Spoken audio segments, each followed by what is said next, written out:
Want to bet? Bet on what? I'll take that bet right on. Welcome to episode number 9 of Wanna Bet. I'm your host, Mathias, and my goal today is to make you a more educated sports bettor for NFL football Week 3. NFL Week 2 was a bloodbath for everybody except the sports books. I saw numerous reports and quotes that it was the best weekend that sports books have had since their existence. I mean, you had tons of teaser action that didn't hit. There was a bunch of parlays involved in the Ravens.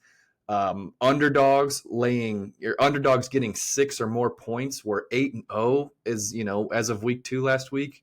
And it's just been insane. So the sports books out there, I'm sure there's a lot of new cars being purchased this week because they just were raking in the cash.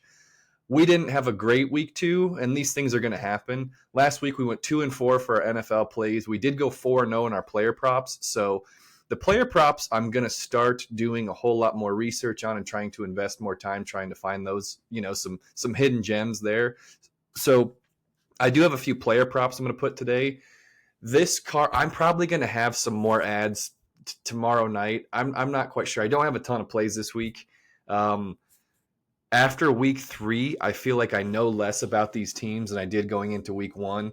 So there's been a ton of injuries and there's going to be some scheme changes and all that stuff. So it's a pretty tough week. I know there's a lot of people that are professional sports bettors will tell you, every week's an easy one. It's all the same. I disagree with that because I think that when you're making plays, regardless of the system you have, you still have to put some type of ownership in what your personal feel is. If that's 10, 15, 20%, I think it still has to amount to something. So I'm going to run through my plays because I'd assume there's been people that click this video where all they're wanting to see is some plays from an expert, which I don't consider myself an expert, but we have been very successful betting on the NFL historically.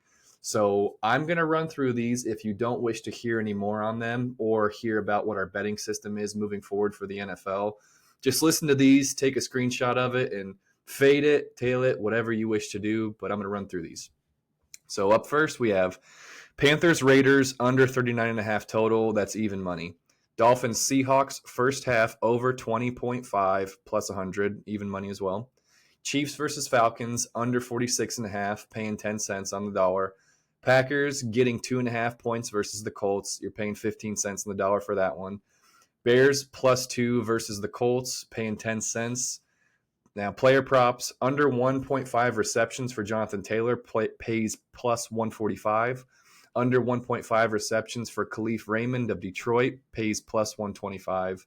Under 1.5 receptions for Carson Steele of Kansas City pays $125. Bo Nix over 185.5 passing. You're paying 14 cents juice on that. That's my full NFL card right now. So that's 9 bets. And I don't think I'm going to add a ton to that. I'm going to add player props to this for sure. As far as the numbers go, I feel good where I'm at. Last night we did play the under for the Jets versus Patriots game. So we're starting out 1-0 as of this morning. So that's a good feeling going into going into the weekend, starting 1-0 is awesome. Now, if you care to learn more about what our betting system is going to be, just listen for the next 5 or 10 minutes. And then we're going to go through these games as well. Here's my process right now.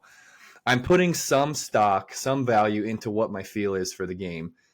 Now, this is where the algorithms and the data and the models, they can't capture what happens like with a Miami Dolphins team that loses Tua Tagovailoa last week. It doesn't take that into consideration because it's pulling box scores and data that doesn't quite tell the full story of what that team looks like going in the next week. Panthers versus Raiders. You got Andy Dalton starting, Bryce Young getting benched. People might look at that number of the spread and figure that, math-wise, the Panthers are going to get housed. But historically, when a backup quarterback replaces someone, teams have played pretty dang well for them. So I take my feel for the game, and then there's a website I use that basically runs the simulation of a game 10,000 different times and spits out, this is the average outcome if we did this 10,000 times over. I need that number to jive with what my feel is. That has to line up. And then next, I have to find a betting system or a betting trend that favors those two things as well. And then finally, I'm going to go and find the best number I can and hopefully have an advantage as far as the different sports books with that game. So my feel, simulation, process as far as a betting trend, and then find the best number. If those four things coincide, I make a wager automatically. Now, sometimes I'm going to put a lot more value on just my feel for the game, the eye test, the knowledge test, because historically that's all I did. I never did any of this stuff, and I've done pretty dang well against the spread in the NFL. So I do sometimes. This is a perfect example. I have one of these on the card this week. Bears +2 versus Indianapolis. Everything would tell you to not put a wager on the Bears getting points. Colts are 0-2. They got a home game. They have a good offense. You would think a good offense. And the math will tell you to bet on the team 0-2 because if you go 0-3, your chances of making the playoffs go down to like 5%. So that's a game that I just feel like this is when Caleb Williams has to show up and this offense has to click. So I have to give an advantage there where I think the Bears are going to score a lot of points. Colts defense versus Bears defense. I think the Bears defense is substantially better. Colts are without their top two players on defense. So I think Bears getting points there is a good bet. That doesn't jive with what the system tells you to do. So I'm comfortable if I lose that game because it's 100% on me. So that's how we're doing this moving forward, and I'm going to keep track of it. And maybe you start to put a little bit more weight in these the pockets that are making more sense and hitting at a higher rate. So Panthers versus Raiders, we've got under 39.5. That's paying even money.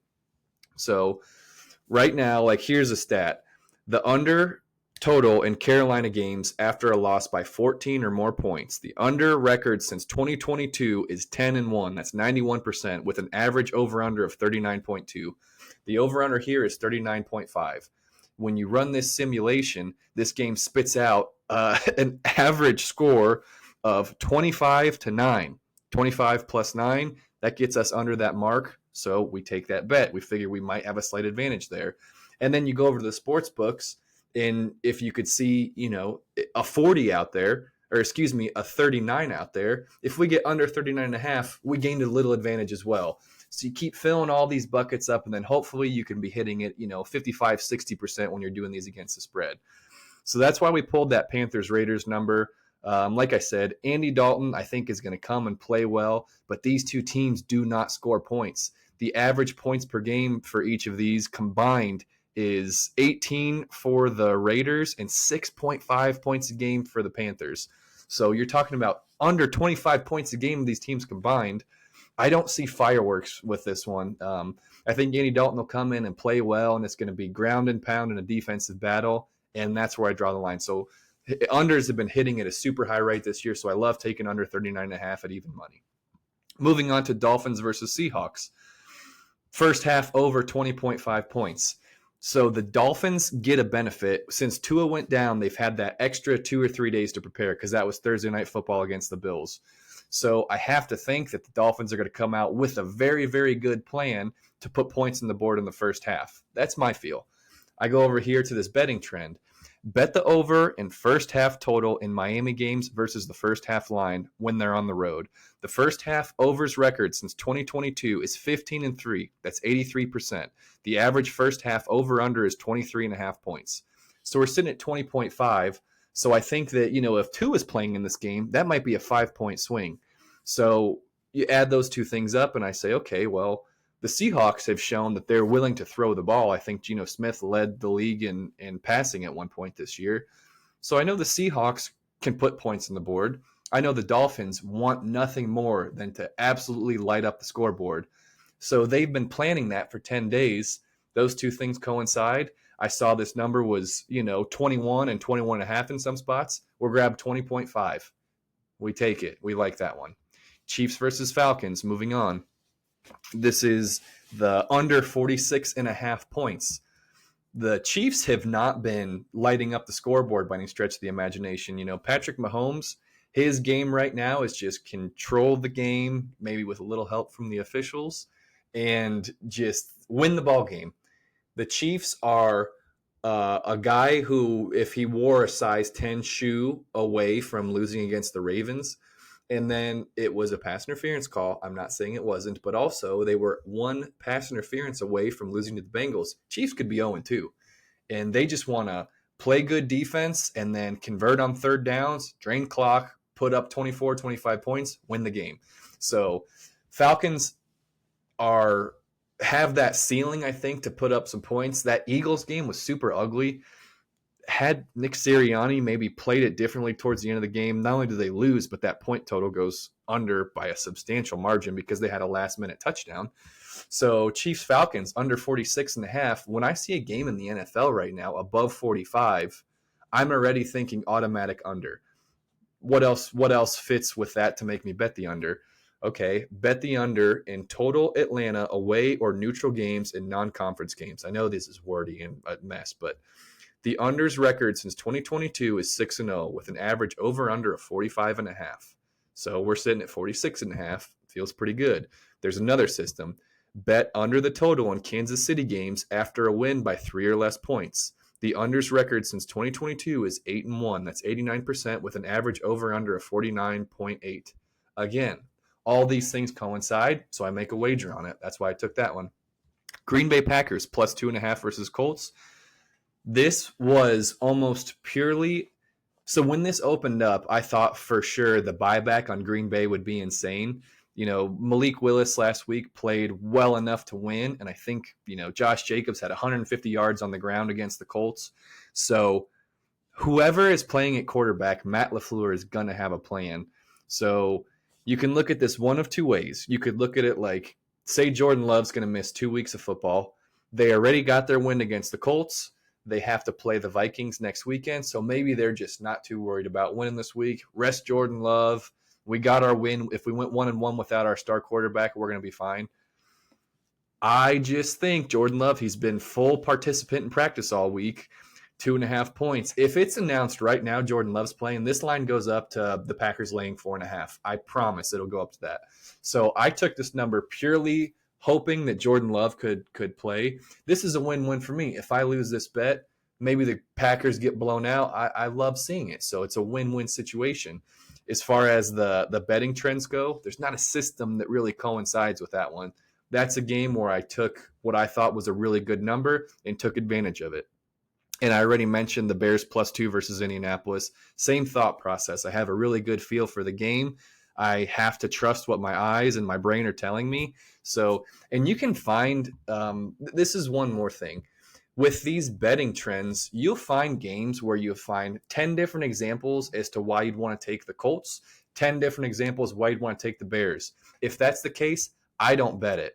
When I use the betting system trends, it has to be an overwhelming, I'm talking 90% plus. You'd hope to see a full sweep where the trends favor one team and not the other. You see this a ton in college football, not so much in the NFL.